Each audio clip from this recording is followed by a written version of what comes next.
Graças a Deus, nós vamos agora continuar a nossa série de mensagens Rei dos Reis, exposições do Evangelho de Mateus.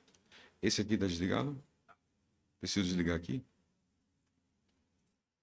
Nós vamos para a parte 42 e hoje nós vamos para a conclusão do Pai Nosso. Mateus capítulo 6. Mateus capítulo 6, versos 9 ao 13.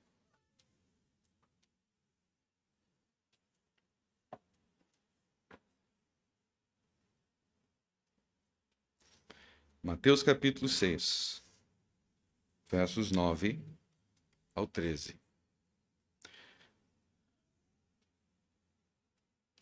Vamos orar juntos. Portanto, vós orareis assim: Pai nosso que estás nos céus, santificado seja o teu nome. Venha o teu reino, seja feita a tua vontade, assim na terra como no céu. O pão nosso de cada dia nos dá hoje, e perdoa-nos as nossas dívidas, assim como nós perdoamos aos nossos devedores, e não nos conduz à tentação, mas livra-nos do mal. Porque teu é o reino, e o poder, e a glória para sempre. Amém. Amém. Deus seja louvado. Então, até aqui, nós já falamos sobre todas as partes da oração do Pai Nosso, exceto a última que nós vamos falar hoje. Então, nós já falamos sobre o prefácio da oração do Pai Nosso, mas falamos também sobre as 6 petições. Então, no Pai Nosso, há 6 petições.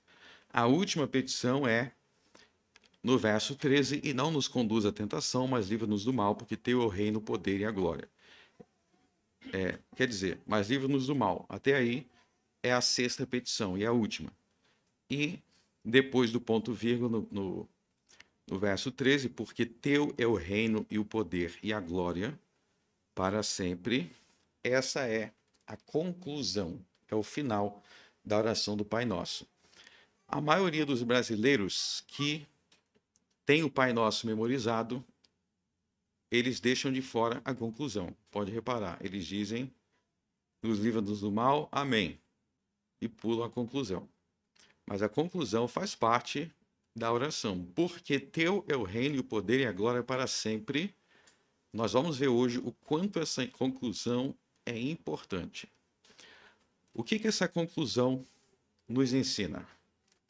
Ela nos ensina a maneira apropriada de orarmos para sermos atendidos. Nós vamos ver que toda oração, para ser feita com fé, precisa incluir os 3 elementos principais desta conclusão. Nós lembramos que a oração do Pai Nosso é a oração em que Jesus Cristo nos ensina a pedir. Ele nos ensina a se dirigir a Deus como nosso Pai e a clamar a Deus com nosso Pai no nome dele, mas não é suficiente que a nossa oração contenha palavras corretas, não é suficiente nem mesmo que as palavras da oração sejam as próprias palavras da oração do Pai Nosso. Nós vamos ver que toda oração, para ser recebida, além das palavras que precisam ser corretas, precisam incluir uma atitude correta, pensamentos corretos no coração. E esta conclusão, porque, etc., etc., apresenta de forma resumida qual é a atitude, qual é o pensamento, qual é a forma de pensar sempre que você ora. De modo que, se você não incluir essa conclusão de alguma forma na sua oração, ou seja, se você não orar com essa atitude, se você não orar com esse pensamento, com esse raciocínio, nenhuma das orações suas serão atendidas. Então, a conclusão é aquilo que precisa estar presente em toda a oração, caso queiramos orar com fé, de modo que, se a gente não entender aquilo que a conclusão diz, isso significa que nós não oramos com fé. Então vamos nos aprofundar o que cada parte significa. Primeiro, observe que a conclusão tem um porquê. Tem um porquê. Esse porquê significa que essa conclusão é o motivo de você orar. Ou seja, o motivo de você pedir o pão nosso de cada dia a Deus. Por que você pede ele a Deus? Por que você pede o pão nosso de cada dia a Deus? Por que você diz, me perdoa? Por que você pede para ele te livrar dos teus pecados? Tudo está incluso neste porquê. Ou seja, como ele estivesse dizendo, eu estou orando, eu estou pedindo a Deus porque o reino é dele, o poder é dele e a glória é dele. Vamos falar em primeiro lugar sobre o reino. O que significa o reino de Deus? Teu é o reino. O reino de Deus, orar, porque teu é o reino, significa reconhecer o domínio absoluto de Deus sobre todas as coisas. O domínio absoluto de Deus sobre todas as coisas. Deixa eu dizer uma coisa para vocês. A tendência moderna, a tendência do homem moderno e até de muitos cristãos modernos é pensar da seguinte forma. Vocês vão entender o reino. É entender que Deus, ele pode até ter autoridade dentro da igreja, do prédio da igreja. Ele pode ter até autoridade sobre o mundo espiritual, mas as pessoas entendem que na maioria das áreas da vida, ali Deus não é rei. Na maioria das áreas da vida, Deus não tem autoridade. Muitas vezes as pessoas não falam isso da boca para fora, mas é o que eles falam por meio de suas atitudes. Então, por exemplo, quando uma pessoa vai para o seu trabalho, aí lá no seu trabalho, ela fala um monte de coisas que não condiz com o que Deus ensina na Bíblia. Às vezes ela faz algumas coisas que são desonestas ou que são corrompidas no ambiente de trabalho. E muitas vezes ela vai se justificar dizendo, não, mas aqui não é a igreja. Ou aqui eu posso dar uma enrolada porque sabe como é que é, né? Ou seja, quando a pessoa faz isso, ela está, para todos os efeitos práticos, agindo como se no trabalho dela Deus não é o rei. Naquela área da vida dela, Deus não é o rei. Ou quando se trata de muitas outras áreas dentro da sua casa. Tem pessoa que é muito cristã quando está nos quatro paredes da igreja, mas chegou em casa, tudo acontece dentro de casa. E, novamente, a pessoa vai racionalizar isso como se dentro da casa dela não vale o reinado de Deus. Ou quando a gente vai tratar de política. Eu me lembro que, quando estava mais forte os debates sobre assuntos como casamento homoafetivo ou debates sobre aborto, muitos cristãos diziam, não, eu sou a favor que aprove essas coisas porque lá não tem nada a ver com Deus. Então, lá no governo não tem nada a ver com Deus, está tudo liberado. Então, todas essas perspectivas são perspectivas de pessoas que querem isolar o reinado de Deus a só uma área da vida, a só uma parte da sua vida, e parece que o resto é o reinado de Satanás. O resto da vida é o reinado de Satanás. Então, a primeira coisa que você precisa ter quando você vai orar é reconhecer que Deus reina sobre tudo. Porque teu é o reino. Deus é soberano, Deus é absoluto sobre todas as esferas da existência humana. E não existe nenhuma área da vida que você possa falar, aqui Deus não manda. Aqui a sua vontade não precisa prevalecer. Então, faça-se, mediante essa parte da oração, faça uma autoanálise. Existe alguma área da sua vida que Deus não é reconhecido como rei? Existe alguma coisa que você faça, uma perspectiva que você tenha que Deus ali não tem lugar? Pense na sua maneira de lidar com o seu marido. Pense na sua maneira de lidar com a sua esposa. Pense na sua maneira de conhecer alguém. Eu estou querendo conhecer alguém, um par romântico. Estou querendo me casar. Como que você conhece essas pessoas? Como que você entra em relacionamentos? É tendo Deus como rei? Ou ali não, essa parte aqui é Satanás. Ou seja feita a minha vontade. Aqui é a minha vontade, assim na terra como no céu. Pense como você lida com os estudos, com o trabalho, com o seu tempo. Como que você organiza o seu tempo? Uma das maneiras que nós temos de reconhecer que Deus é o nosso rei está também na maneira que nós organizamos o nosso tempo.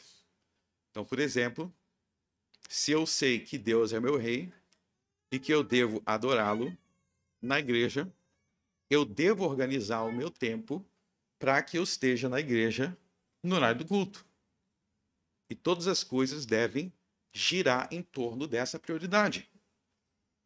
Então, isso é reconhecer Deus como rei.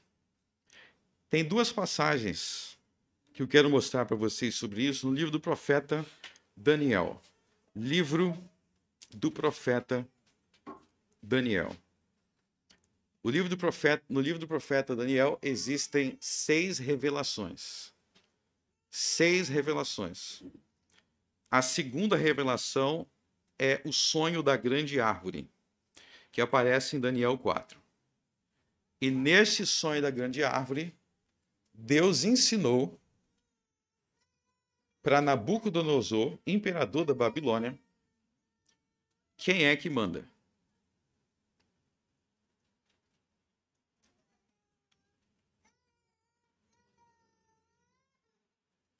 Nós não vamos ler o capítulo 4 inteiro, onde existe a visão da grande árvore, mas nós vamos ler a interpretação de Daniel do sonho de Nabucodonosor. Daniel capítulo 4, verso 24.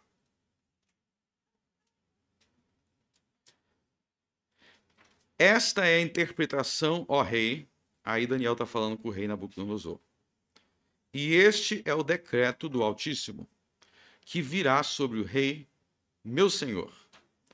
Serás tirado dentre os homens, e a tua morada será com os animais do campo, e te farão comer erva como os bois, e serás molhado do orvalho do céu, e passar-se-ão 7 tempos por cima de ti, até que conheça que o Altíssimo tem domínio sobre o reino dos homens, e o dá a quem quer.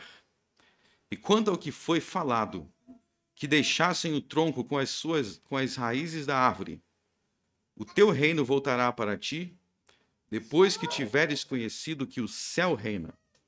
Portanto, ó rei, aceita o meu conselho, e põe fim aos teus pecados, praticando a justiça e as tuas iniquidades, usando de misericórdia com os pobres, pois talvez se prolongue a tua tranquilidade. Então, para aí, a gente já vai ler o resto, mas para aí.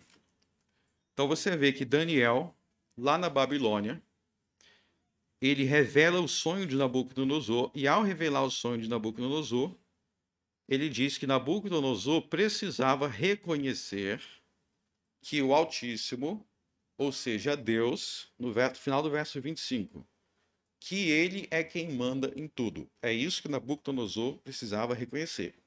Mas veja que neste reconhecimento não era suficiente reconhecer da boca para fora. Não é da boca para fora. É como? Olha o verso 27. Está vendo, portanto? Agora ele vai explicar o que seria reconhecer. Portanto, ó rei, aceita o meu conselho. Põe fim aos teus pecados, praticando a justiça, as tuas iniquidades, usando de misericórdia com os pobres. Então veja que o ponto aí é que Nabucodonosor, ao governar, ele tinha que governar reconhecendo Deus na sua prática de justiça e, inclusive, na misericórdia que, como rei, ele tinha que ter pelos pobres da Babilônia. Foi o que Daniel falou para ele. Então você vai governar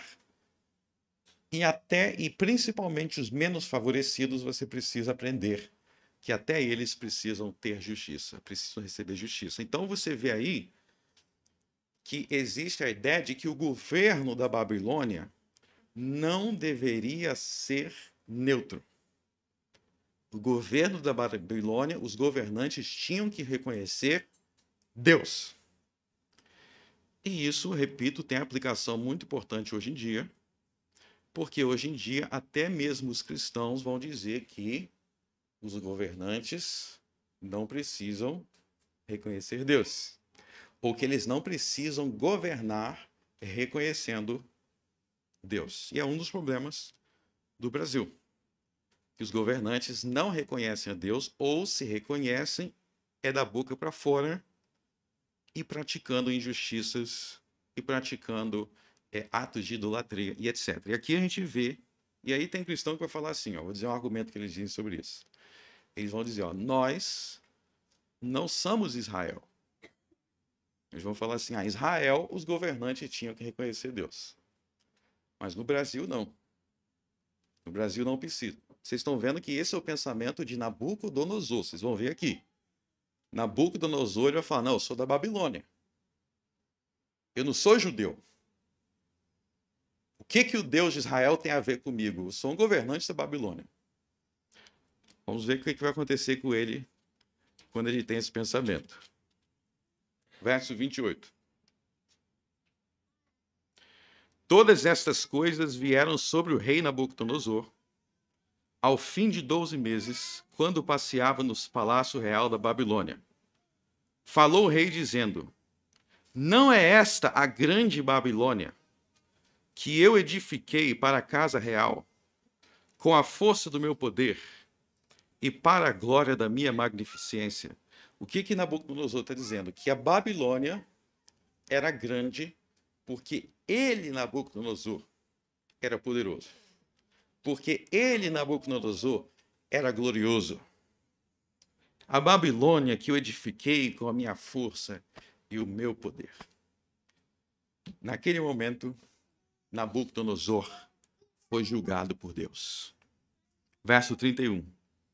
Ainda esta palavra na boca do rei, quando caiu uma voz do céu, a ti se diz, ó rei Nabucodonosor, passou de ti o reino, e serás tirado dentre os homens, e a tua morada será com os animais do campo, far-te-ão comer ervas com os bois, e passar-se-ão 7 tempos sobre ti, até que conheças que o Altíssimo domina sobre o reino dos homens, e o dá a quem quer. Então Nabucodonosor passou 7 anos maluco. 7 anos doido. Por quê? Preste atenção. Porque ele não reconheceu que Deus é o rei de tudo, até dos reinos que não eram Israel. Até dos outros reinos. Então vejam, meus irmãos, que aquilo que aconteceu com Nabucodonosor, que ele foi castigado por Deus, pode acontecer conosco, pode acontecer com cada um de nós, caso nós tenhamos a mesma soberba que ele, caso tenhamos o mesmo orgulho que ele, caso nós também pensamos que existe alguma área em que nós não precisamos nos submeter a Deus. Então veja que isso aplica desde os mais pobres até os reis e os mais poderosos. Os mais poderosos, por mais que eles tenham mais autoridade, eles precisam se submeter ao rei. Desde o menor até o maior. Todos precisam se submeter ao rei. E eu não entendo por que tem esse pensamento nas igrejas brasileiras. Que os políticos não precisam se submeter. Que os políticos estão acima do bem e do mal. Teu é o reino. Nós vamos agora voltar lá para Mateus capítulo 6. Então, sempre que você orar, lembre-se que Deus é o absoluto. Que Deus é o rei. Que ele tem autoridade sobre tudo. E isso nos conduz à segunda coisa que Jesus menciona. Teu é o reino e o poder. A palavra poder aí se refere à onipotência de Deus. Se refere ao fato de que Deus é todo-poderoso. Deus é todo-poderoso. Se você não crer que Deus é todo-poderoso, você não vai conseguir orar com fé. Então vamos falar um pouco sobre esse aspecto. Nós vimos aqui que a oração do Pai Nosso inclui 6 petições. Ou seja, são 6 áreas da vida que Jesus manda nós pedirmos ao Pai. Mas muitas vezes, quando nós oramos, nós temos uma certa fraqueza e uma certa tendência nos nossos corações de achar que Deus só tem a capacidade de atender até aonde vai a nossa cabeça. Então a gente imagina, não, isso aqui eu acho que é mais fácil fazer, então isso aqui Deus vai conseguir fazer. Não, isso aqui eu não vou nem pedir, porque isso aqui é impossível, nem Deus consegue fazer isso daqui. Às vezes a gente não fala isso da boca para fora, mas a gente vive e age assim. Como se o poder de Deus estivesse limitado. Então a coisa mais importante, outra coisa muito importante na oração, é sempre orar crendo no poder de Deus. Sempre orar crendo no poder de Deus. Deus é onipotente. Então, essa onipotência significa que Deus tem a capacidade de nos atender e de agir e de nos dar além do que nós somos capazes de imaginar. Vamos dar alguns exemplos aqui para a gente entender. Vocês lembram que no verso 11, o pão nosso de cada dia nos dá hoje. Então nós aprendemos que nessa petição nós pedimos a Deus o nosso sustento. Nós pedimos a Deus os meios de nos sustentar. E a gente, às vezes, na nossa cabeça pequena, a gente limita o poder de Deus da seguinte forma. Bom, eu não estudei tanto assim, eu não tenho mestrado, ou eu sou limitado nisso, daquilo, outro, logo, eu até acredito que Deus pode me arrumar emprego. Mas, com certeza, é só para ganhar muito mal. Só se for para ganhar muito mal, porque aí tem as explicações. Ela não tem como crescer, não. Por quê? Ah, Deus pode até arrumar um emprego para mim, mas não vai. Mais do que isso aqui não dá. Isso é duvidar do seu poder. Ou a pessoa em busca de alguém para se relacionar, alguém para casar. Vou te mostrar outra forma que o poder de Deus é limitado. Não, mas eu vou encontrar alguém. Pode ser um ímpio mesmo.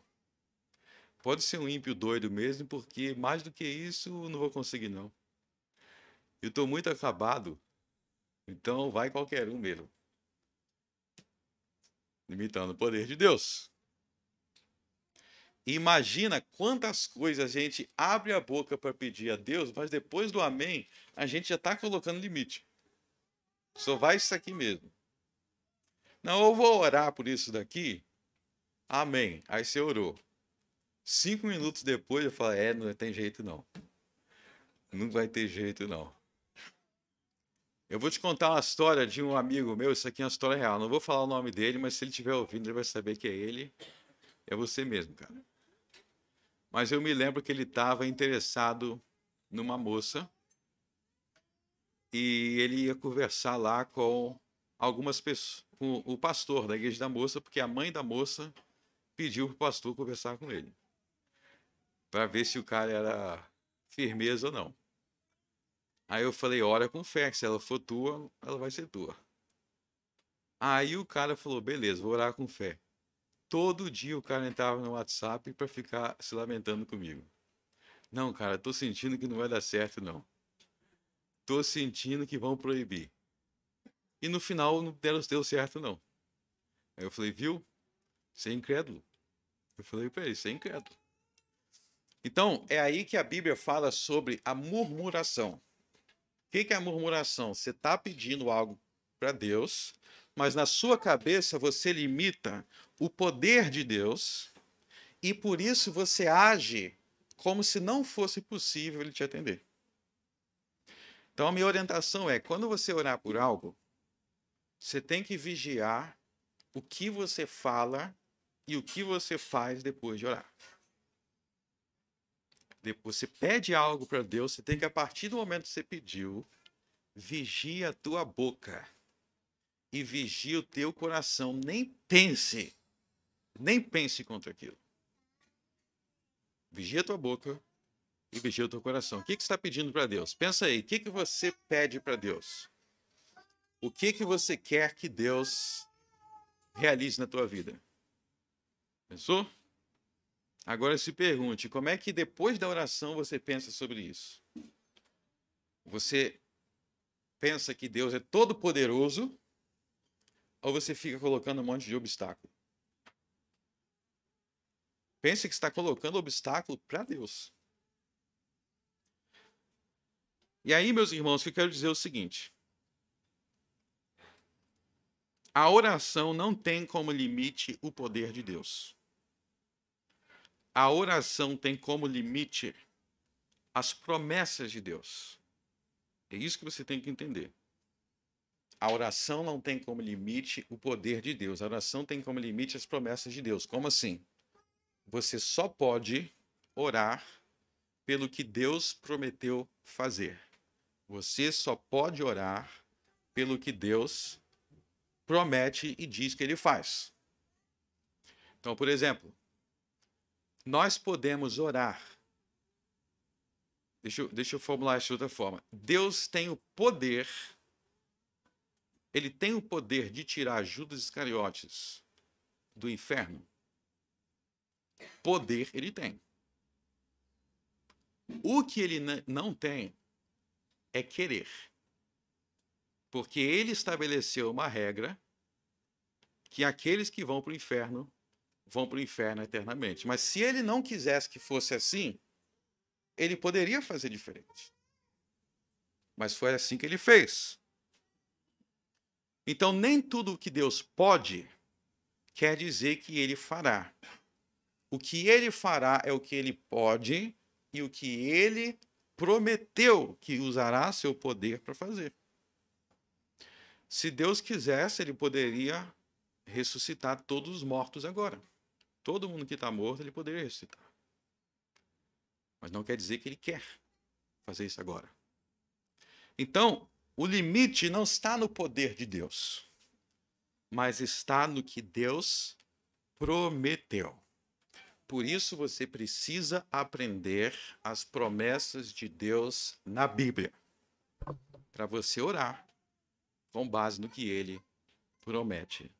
E o que ele promete, você tem que crer que ele usará o seu poder para cumprir, independentemente das circunstâncias. Então a questão é pelo que Deus manda nós orarmos na Bíblia. Ele não manda a gente orar para tirar ninguém do inferno. Ele não manda nos orar para tirar ninguém do purgatório. Não existe purgatório. Tem muitas coisas que Deus não nos ensina a orar. Mas ele nos ensina a orar pelo pão de cada dia. Ele nos ensina a orar pelo nosso marido, pela nossa esposa, pelos nossos filhos. Ele nos ensina a orar pela conversão das pessoas que nos cercam. Muitas coisas ele nos ensina a orar. E nós precisamos crer na onipotência dele, nasquelas coisas que ele prometeu. Nas coisas que ele prometeu. Então, muitas orações Muitas coisas deixam de acontecer porque a gente não foca nas coisas que Deus mandou orar. Tem pessoas que oram por tudo. Só não ora pelos seus filhos, só não ora pelo seu cônjuge. São as principais coisas que a Bíblia manda orar e às vezes a pessoa não ora. Então a segunda coisa aí é o poder de Deus. Você precisa crer na onipotência de Deus. E a última coisa aí é a glória de Deus. E a glória para sempre. Amém. O que é a glória de Deus? A glória de Deus que nós devemos dar é o culto a Deus. É a adoração a Deus. Então, sempre que você ora, você precisa ter em mente que Deus é rei. Você precisa ter em mente que Deus é todo-poderoso. E você precisa ter em mente que Deus é glorioso, que Ele não divide a sua glória com ninguém. Então, abram em Isaías capítulo 42, para a gente ler sobre isso. Isaías capítulo 42.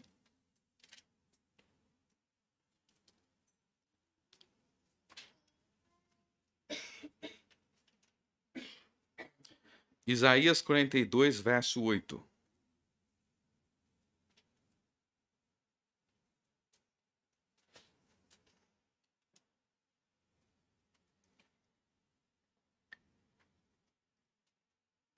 Eu sou o Senhor, este é o meu nome, a minha glória, pois a outro não darei, nem o meu louvor às imagens de escultura.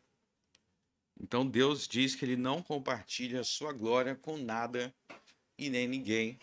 Isso foi o que Jesus ensinou no deserto contra Satanás, quando Ele disse: ao Senhor teu Deus adorarás e só a Ele darás culto. Então Deus é o único digno de ser adorado. O que isso tem a ver com a oração do Pai Nosso? Volta lá. Mateus 6. O ponto é o seguinte: tudo que a gente for pedir a Deus nunca pode estar na contramão de sua vontade revelada e de seu culto. Ou seja, o culto a Deus, a adoração a Deus, vem em primeiro lugar, está acima de tudo, está acima de todos. Então, qualquer coisa que você queira que Deus te dê, se aquilo for atrapalhar a adoração a Deus ou trazer mácula às coisas de Deus em primeiro lugar, Deus não vai te atender. Deus não vai te dar aquilo que contraria a glória dele. Deixa eu dar um exemplo de algo aqui. Há alguns meses atrás, ao longo de vários meses, o pastor Joe Morecraft, ele deu algumas entrevistas no programa de rádio, e o nome das entrevistas eram O Mais Mortal de Todos os Pecados. Eu acho que foram 3 entrevistas. O nome era O Mais Mortal de Todos os Pecados. E eu fiquei curioso, qual seria o mais mortal de todos os pecados? Sobre o que ele ia falar? Ele deixou no ar mesmo, para criar essa curiosidade. E aí, quando eu fui assistir o programa era sobre casamentos mistos, onde alguém que é cristão, alguém que já é cristão, se casa com alguém que não é cristão, ou que começa a namorar, ou ter algum tipo de relacionamento com alguém que não é cristão. E ele vai explicando isso à luz da Bíblia, né? Um adendo, ele não está falando sobre quando existe um casal de ímpios e aí um se converte, aí já estava casado. O ponto é quando é solteiro e se casa com alguém ou entra no relacionamento com alguém que não é. Ele foi explicando por que é contra a Bíblia. E no final do programa alguém falou: eu entendi tudo. E realmente isso está certo. Um ouvinte ligou para falar: eu só não entendi por que isso é o mais mortal de todos os pecados. E aí ele explicou à luz do que ele tinha acabado de falar. Eu vou explicar aqui. Vou resumir aqui esses programas no rádio. Se você lê na Bíblia, se você for lendo de Gênesis até Apocalipse, vocês vão ver que existiram vários momentos da história de Israel, ou da história do mundo, na verdade, não só de Israel, da história do mundo, em que o povo de Deus entrou em períodos de grande apostasia. Então, por exemplo, se você ler os primeiros capítulos de Gênesis, lá nos primeiros capítulos de Gênesis, vocês vão ver que depois que o homem caiu no pecado, Adão e Eva tiveram vários filhos e filhas, e dentre esses filhos e filhas de Adão e Eva, tinham Caim e Abel, e aí Caim era ímpio, e ele matou seu irmão Abel. Só que depois que Abel morreu, Abel era justo, Caim era ímpio. Adão e Eva tiveram outro filho chamado Sete. Esse Sete era justo. E aí o que aconteceu? A partir daí, você passou a ter duas linhagens principais na raça humana. Tinha a linhagem de Sete e tinha a linhagem de Caim. Se você ler lá sobre a linhagem de Caim, a linhagem de Caim é todo mundo violento. Era todo mundo meio violento e ímpio. A linhagem de Sete era os justos. Inclusive, Noé veio da linhagem de Sete. Então, a geração eram justos e de Caim eram ímpios. Até que chegou no tempo de Noé, na época que Noé vivia, e os filhos, os descendentes de Sete, que eram os filhos de Deus, eles se misturaram e se casaram com as descendentes de Caim. Ou seja, as duas famílias dos justos e dos ímpios se misturaram. E aí o que aconteceu? A descendência dos justos acabou, a terra se corrompeu, ficou cheia de violência, ou seja, cheia do pecado de Caim, e veio o dilúvio, porque não havia mais a geração dos justos para preservar a terra. Então a grande apostasia no tempo de Noé ocorreu quando os justos se misturaram com as ímpias. Se você avançar na história, você vai ver lá a história de Israel, onde Deus fez todos aqueles milagres por meio de Moisés, Deus abriu o Mar Vermelho, mandou as pragas, libertou o povo de Israel da escravidão do Egito. Toda essa maravilha, todos esses milagres. Aí, beleza, Israel entra na Terra Prometida. Quando Israel entra na Terra Prometida, que esperaram tanto tempo, tantos séculos para ter essa terra para viver livre. Aí você entra no livro de Juízes. O livro de Juízes é confusão em cima de confusão. Toda hora é uma confusão. E a pergunta é por quê? Porque quando o povo de Israel, no início do livro de Juízes, quando eles entraram na Terra Prometida, eles se misturaram com as cananeias, com os cananeus, e se casaram com os cananeus. E quando eles se misturaram com os cananeus, Israel se tornou idólatra. Israel se tornou idólatra, se corrompeu, e todas aquelas promessas foram jogadas no lixo. Se você ler a história de Israel até Malaquias, você tem vários momentos em que o povo de Deus está prestes a receber a grande bênção, tem uma nação justa e cai e se perde pelo jugo desigual. O próprio Salomão foi assim, se misturou com as outras mulheres e corromperam o coração dele. Então, aí respondendo a pergunta que fizeram no programa de rádio, por que este é o mais mortal dos pecados, segundo essa definição? Porque, como nós vemos ao longo de toda a Bíblia, esse pecado não afeta somente aquele que pratica, mas destrói gerações e gerações.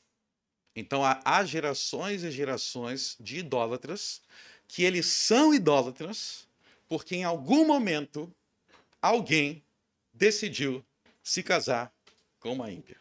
E aí o filho virou idólatra, o neto, ou seja, é mortal por várias gerações. É mortal por várias gerações. O que eu estou mostrando aqui para vocês, então?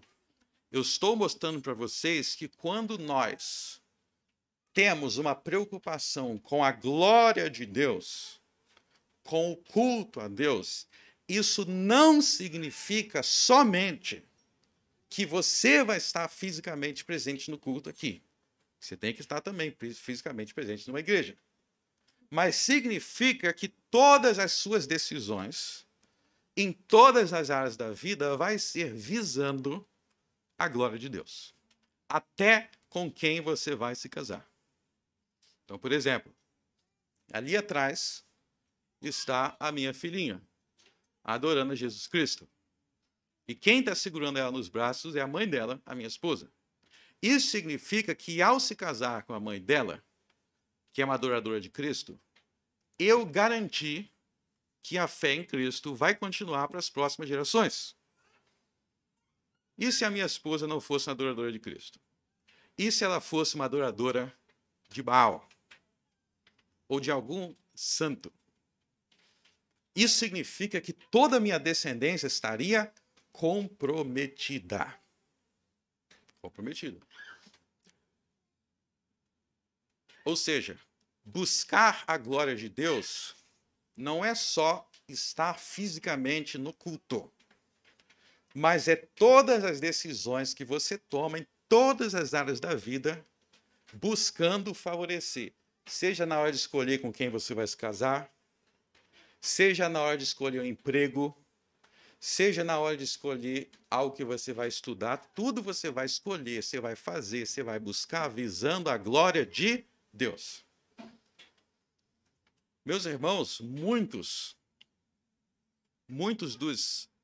dos que hoje se consideram desviados, e de seus filhos que serão criados como ímpios, e de seus netos que nem lembrarão do nome do Senhor, é fruto de pessoas tomando decisões sem pensar na glória de Deus. Sem pensar na glória de Deus. Veja, isso aqui é só um exemplo. Mas veja como um ato ruim pode comprometer e ser mortal por tantas gerações. Então, lê lá Juízes. Quer ver um exemplo de Juízes que me choca muito? Vocês lembram de Gideão? O pai de Gideão era um adorador de Baal. O pai de Gideão era um adorador de Baal e tinha vários adoradores de Baal lá, gente adorando Baal e revoltada com Gideão. Aí, se você parar para pensar, você pensa aí, peraí, por que tanta gente adorando Baal e revoltado com Gideão se eles estão em Israel? Não são judeus? Eles não estão judeus? Decisões das gerações passadas que escolheram não buscar a glória de Deus. Que escolheram não buscar a glória de Deus. Então, sempre mantenha esses 3 pontos nas suas orações. Teu é o reino, teu é o poder e tua é a glória. Todas as orações precisam ter feitas com esses 3 pontos. E se você orar com esses 3 pontos, Deus vai conceder os desejos do teu coração. Então entenda que Deus tem prazer em abençoar e conceder os desejos do coração de quem reconhece o seu reino, de quem reconhece o seu poder e de quem coloca a sua glória em primeiro lugar. Não substitua a glória de Deus por nada. Nem na hora de formar uma família, nem na hora de escolher um trabalho, em nenhuma área da sua vida. Coloque nada acima dessas coisas. Se você buscar essas 3 coisas, em primeiro lugar, Deus fará e concederá o desejo do seu coração. Ele concederá o desejo do seu coração. E aí que nós vamos para o nosso próximo ponto, nosso último ponto, que esta conclusão nos mostra é que existe na Bíblia uma relação entre santidade, obediência e orações respondidas. Existe na Bíblia uma relação entre santidade, obediência e orações respondidas. Ou seja, alguém que busca o reino de Deus em primeiro lugar, alguém que confia na onipotência de Deus em primeiro lugar, e que busca a glória de Deus em primeiro lugar, essa pessoa é recompensada por Deus tendo muitas orações atendidas. Eu quero ler para vocês aqui um trecho do Salmo 18.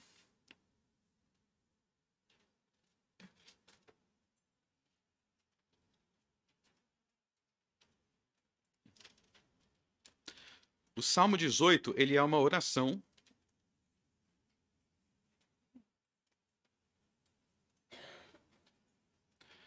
e vai ensinar esse ponto aí. Salmo 18, verso 1.